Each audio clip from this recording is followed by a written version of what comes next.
പരസ്യം. എന്താ അറിയോ, നിങ്ങൾ ആഹാരം നിയന്ത്രിക്കേണ്ടതില്ല, വ്യായാമം ചെയ്യേണ്ടതില്ല, നിങ്ങളുടെ വയറും കുറയ്ക്കാം. ആരാറിയോ പോസ്റ്ററായിട്ട് ഇങ്ങനെ നിൽക്കുന്ന വയറ് കുറഞ്ഞ പോസ്റ്റർ? രഞ്ജിനി ഹരിദാസ് ഇല്ലേ, ഐഡിയ സർച്ചിങ്ങില് അവളിങ്ങനെ നിൽക്കുന്നുണ്ട്. നിങ്ങള് വയറ് എന്നിട്ട് എന്താ പറയുക, നിങ്ങൾ ആഹാരം നിയന്ത്രിക്കേണ്ടതില്ല, വ്യായാമം ചെയ്യേണ്ടതില്ല, നിങ്ങളുടെ വയറ് കുറയ്ക്കാം. പരസ്യത്തിനുള്ള ലവണ തൈലത്തിന്റെ പരസ്യം. ഇപ്പൊ എവിടെ പോയി ലവണ തൈലം? പാരോ പറഞ്ഞു കേട്ട് കഴിഞ്ഞ ദിവസം ഒരു ക്ലാസ്സിൽ പറഞ്ഞപ്പോ കേസിലാണെന്ന്.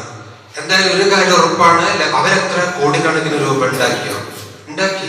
എന്നെ വിളിച്ചിട്ട് ഒരാൾ, എന്റെ ബന്ധത്തിലുള്ള ഒരു കുട്ടി അല്ല, ഞാനുണ്ടല്ലോ 3 മാസം ലവണ തൈലം ഉപയോഗിക്കുന്നു, ഒരു കുറവുമില്ല. എന്നോട് വിളിച്ച് പറയാ. അപ്പൊ ഞാൻ പറഞ്ഞു, ഞാൻ ഉപയോഗിക്കാൻ പറഞ്ഞല്ലോ. അല്ല, ഇത് ആയുർവേദം കൊണ്ട് ചോദിച്ചാ ഞാൻ പറഞ്ഞു, ഭഗവാനെ എനിക്ക് ആയുർവേദമായിട്ട് ഒരു ബന്ധമില്ല, ആയുർവേദമായിട്ട് എനിക്ക് ഒരു ബന്ധമില്ല. കുറെ ആൾക്കാർ ആയുർവേദം ചോദിക്കണമെങ്കിൽ മനീഷിനോട് ചോദിച്ചാൽ മതി അല്ലേ. നമ്മൾക്ക് ഒരു മെഡിസിനും ഇല്ല, ഈവൻ ഹെർബൽ ജ്യൂസ് പോലും ഇല്ല. വർമാജിയുടെ ചികിത്സ ശൈലിയൊക്കെ ആദ്യം ഹെർബൽ ജ്യൂസ് കൊടുത്തുകൊണ്ടായിരുന്നു. അങ്ങനെയായിരുന്നു 2000 ഞാൻ രോഗികളെ അഡ്മിറ്റ് ചെയ്ത് ചികിത്സിക്കുമ്പോൾ കൊടുത്തോണ്ടിരുന്നത്. പക്ഷെ അത് പൂർണ്ണമായിട്ട് നിർത്തി. ഇപ്പൊ ഒരു ഹെർബലും ഇല്ല. ഈ അടുത്ത് ശ്രീലത വന്നപ്പോ എന്തെങ്കിലും ഹെർബൽ കിട്ടിയോ? ഒരു ഹെർബലും കിട്ടിയിട്ടില്ല, ഒരു മരുന്നും കൊടുത്തിട്ടില്ല. ഫുഡ് മാത്രം, പിന്നെ ഫുഡും കൊടുത്തിട്ടില്ല.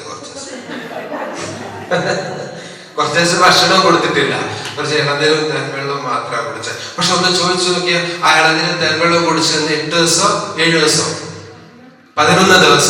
11 ദിവസം നിന്ന സമയത്ത് എന്തെങ്കിലും ക്ഷീണം തോന്നിയ ഒരു പ്രത്യേക സുഖമല്ലോ, മൈൻഡ് ഒരു പ്രത്യേക, മനസ്സ് കാമാവും, ഒരു പ്രത്യേക സ്വാസ്ഥ്യമാണ്, സുഖമാണ്. അതുകൊണ്ട് തന്നെ മാനസികമായിട്ട് ഉറക്കക്കുറവുള്ള അസ്വസ്ഥയുള്ളവരൊക്കെ വന്ന് കിടക്കുമ്പോൾ 2 ദിവസം പറയും, ഇപ്പൊ ഇവിടെ എന്താന്ന് പറയാം, ഇപ്പൊ നല്ലൊരു സുഖം തോന്നുന്നുണ്ടെന്ന് പറയും.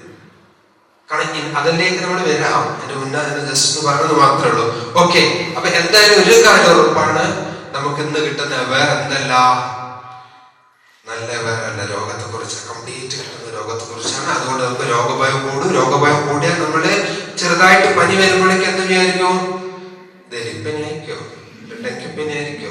അപ്പൊ അതിലും പറഞ്ഞിട്ടുണ്ട്, തൊണ്ട വേദന എങ്ങനെ ഉണ്ടാവും, കുത്തുന്ന പോലെ. അപ്പൊ തന്നെ അങ്ങനെ തന്നെ തോന്നും. ഭയം കൂടുതലിന്റെ വേഗം തോന്നും അല്ലേ. ഇപ്പൊ ഈ അടുത്ത് എങ്ങോ പോയി മറഞ്ഞ ഒരു കുഷ്ഠത്തെ കുറിച്ച് വീണ്ടും പ്രചരണം വന്നു അല്ലേ. എങ്ങോ പോയി മറഞ്ഞ് ആർക്കും അധികം ഇല്ലാത്തൊരു കുഷ്ഠത്തെ കുറിച്ച് വീണ്ടും പ്രചരണം വന്നു. അവിടുത്തെ രോഗികൾ, ഇവിടുത്തെ രോഗികൾ.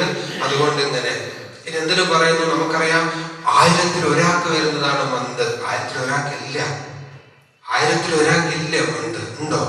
1000 ഒരാൾക്കില്ല. ആ മന്തിന് മുഴുവൻ ആൾക്കാർ മന്ത് മരുന്ന് കുടിക്കണമെന്ന് പറഞ്ഞുവിടുന്നു. ആ സമയത്ത് ആ മരുന്ന് എത്രാം തീയതി കൊടുക്കണം എന്ന് പറഞ്ഞതിന്റെ തലേ ദിവസം ഞങ്ങള് അന്ന് മലപ്പുറത്തല്ല സ്ഥാപനം, മലപ്പുറം കളക്ടറേറ്റിന് മുന്നിൽ ധർണ നടത്തിയിട്ട് 12 ആൾക്കാരെ അറസ്റ്റ് ചെയ്ത് കൊണ്ടുപോയതാണ്. പക്ഷെ പിറ്റേ ദിവസം ഇന്ന് ഇറങ്ങിയ ഉടനെ ഞാൻ സുകുമാരൻ അഴീക്കോട്, അന്ന് കേന്ദ്രമന്ത്രിയായിരുന്ന ആന്റണിക്ക് ഞങ്ങൾ എന്ത് ചെയ്തു, സുകുമാരൻ അഴീക്കോട് കൂടെ എല്ലാ ഡീറ്റെയിലും വെച്ച് ഫാക്സ് അയപ്പിച്ചു. ഈ ഫാക്സ് അയക്കാനൊക്കെ എത്രമാത്രം ധൈര്യം ഇവിടുന്ന് ഉണ്ടായി ചോദിക്കും അല്ലേ. കാരണം നമ്മുടെ ഇന്ത്യയിലെ പുഷ്പ ഭാർഗവ ദമ്പതിമാരുടെ പഠന വാക്സിനേഷനും പ്രതിരോധ മരുന്നുകളെ കുറിച്ചുള്ള അവരുടെ പുസ്തകത്തിലെടുത്ത കോട്ടിങ്സ് വെച്ചാണ് ഞങ്ങൾ ആർക്കയച്ചത്, സുകുമാർ അഴീക്കോടിന് അയച്ചത്. ആന്റണിക്ക് അയച്ചത് ആര് വഴി? സുകുമാർ അഴീക്കോട് വഴി. അങ്ങനെ 6 മാസം ഒരു നിർത്തിവെച്ചു. ഒന്നും കൂടി ആലോചിച്ചിട്ട് മതി എന്ന് പറഞ്ഞ 6 മാസം പിന്നെ കൊടുത്തു. പിന്നെ അവരെന്നെ നിർത്തി.